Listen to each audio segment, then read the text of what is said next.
버릴 것과 찾을 것. 두 번째, 시편 77편 1절에서 20절 말씀. 전편에 이어서 계속됩니다.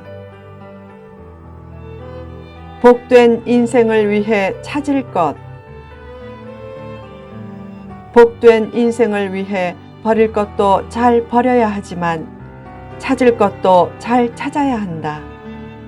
복된 인생을 위해 찾을 것은 무엇인가? 1. 기도 응답의 확신.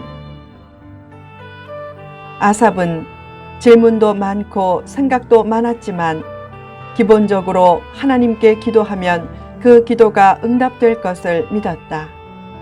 문제는 응답이 늦어지고 고통스러운 상황이 계속되는 것이다.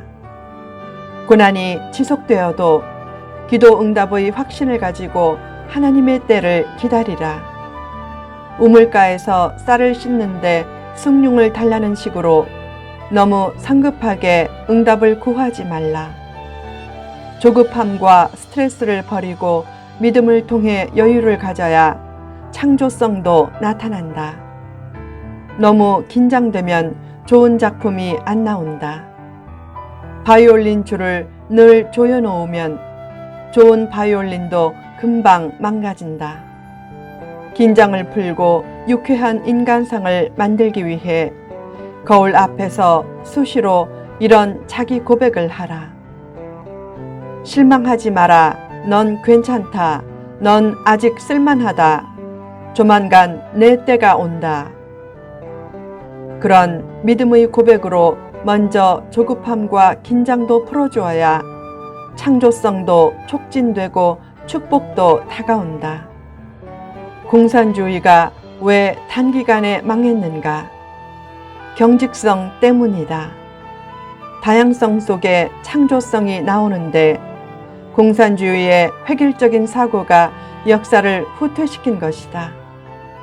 바리새인의 가장 큰 문제도 경직된 사고다.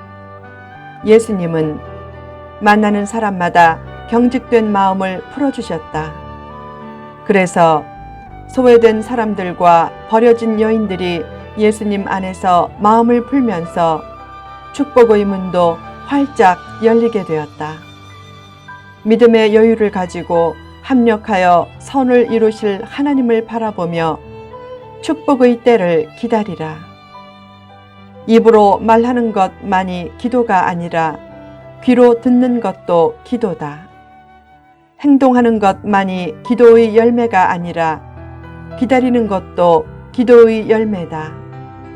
확신은 거리낌이 없는 삶도 낫지만 기다림이 있는 삶도 낫는다. 기도와 응답 사이에 있어야 하는 것은 기다리는 믿음이다. 입을 닫고 눈을 감으면 신기하게 귀가 열리면서 하늘의 음성이 들린다.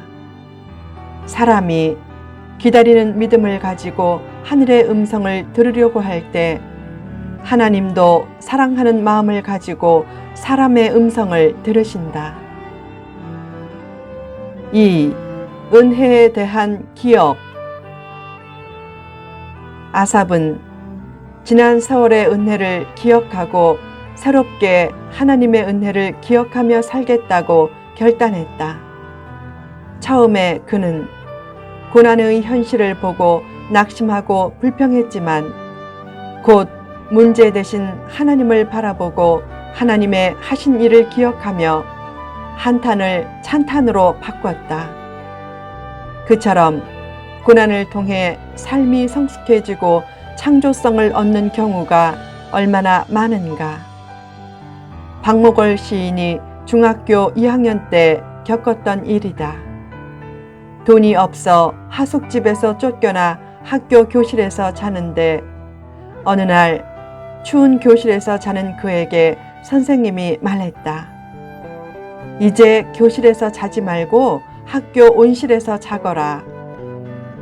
그때 비교적 따뜻한 온실에 가마니를 깔고 누웠는데 온실 문을 통해 밤하늘의 별들이 보였다. 그러자 힘든 삶을 잊고 하늘의 별들이 가슴에 담기는 것을 느끼며 많은 시상을 얻었다. 그때 쓴 시 중에 얼룩송아지란 시가 있다. 송아지 송아지 얼룩송아지 엄마 소도 얼룩소 엄마 닮았네.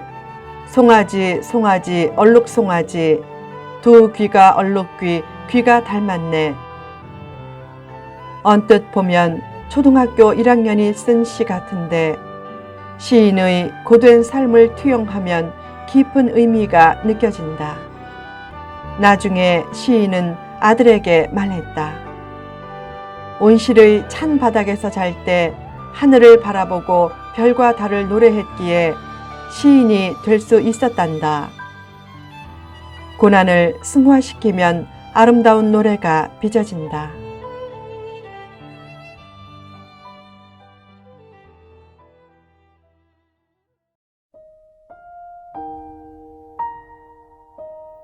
필자도 미국에서 유학할 때 한국말이 그리워서 더 많은 한국 책을 읽다가 작문 실력과 표현력이 늘게 되었다. 지금 필자의 둘째 딸이 다양한 과정을 이수한 끝에 미국에서 필자가 소속된 교단 대학교에서 공부하게 되었다. 그런데 혼자 지내면서 외로움과 그리움에 젖어 한국 책도 더 읽게 되었다. 그리고 책을 읽으면 독후감을 바로 필자에게 보내기도 했다. 그 글들을 보면서 그림 실력만 있는 줄 알았더니 글도 제법 쓰게 된 것을 알게 되었다. 예전에 결혼 20주년 기념 선물로 둘째 딸이 하얀 장미 그림을 바탕으로 쓴 하얀 맹세란 시를 선물로 보내왔다. 모두들 숨죽이고 귀를 기울일 때 아름다운 음악 소리 하얀 공간에 울려 퍼진다. 모두들 숨죽이고 앞을 바라볼 때 흙과 백이 만남으로 사랑의 수갑이 채워진다. 빛나는 하얀 꽃가람 위에서 이루어지고 있는 평생 함께 할 거라는 순결하고 깨끗한 약속. 모두들 숨죽이고 눈을 고정할 때 가장 아름답고 순결한 하얀 맹세가 이루어진다. 그 시를 보면서 외로움과 그리움 속에서 삶을 아름답게 빚어가는 딸의 모습이 그려졌다. 문제를 바라보면 탄식이 나오지만 그때 하나님을 바라보고 하나님이 행하신 일을 기억하면 전혀 다른 생명의 노래가 나온다. 행복은 선택에 달려 있다. 문제를 선택해서 바라보지 말고 하나님을 선택해서 바라보라.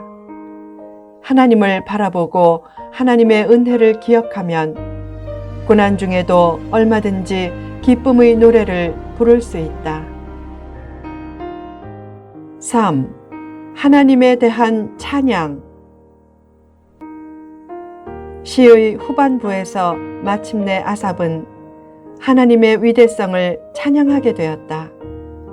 먼저 그는 하나님의 속성을 찬양하고 그 다음에 하나님이 행하신 일을 찬양하고 그 다음에 하나님의 능력을 찬양하고 마지막으로 하나님의 인도하심을 찬양했다. 고난 중에 불평도 하고 의문도 가졌다가 결국 하나님의 은혜를 기억해내고 마지막을 찬양으로 결론짓는다면 그는 누가 뭐래도 승리자다. 사도행전 16장에는 전도하다가 매를 맞고 빌립보 감옥에 갇힌 바울과 실라 얘기가 나온다. 그들은 고통 중에 신음하다가 밤 12시쯤 눈을 들어 하나님을 바라보았다. 그러자 복음 때문에 핍박받는 것이 얼마나 기쁜 일인가를 깨닫고 밤중에 하나님께 감사하며 힘껏 찬송했다. 그때 쇠사슬이 풀리고 감옥 문이 활짝 열렸다. 그처럼 고난을 찬양으로 승화시키면 고난은 인생의 막힌 문을 열고 인물을 빚어내게 하는 훌륭한 재료가 된다.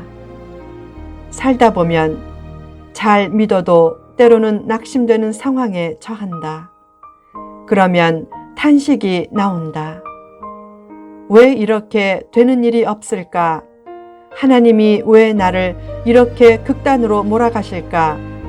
인생이 정말 고되구나.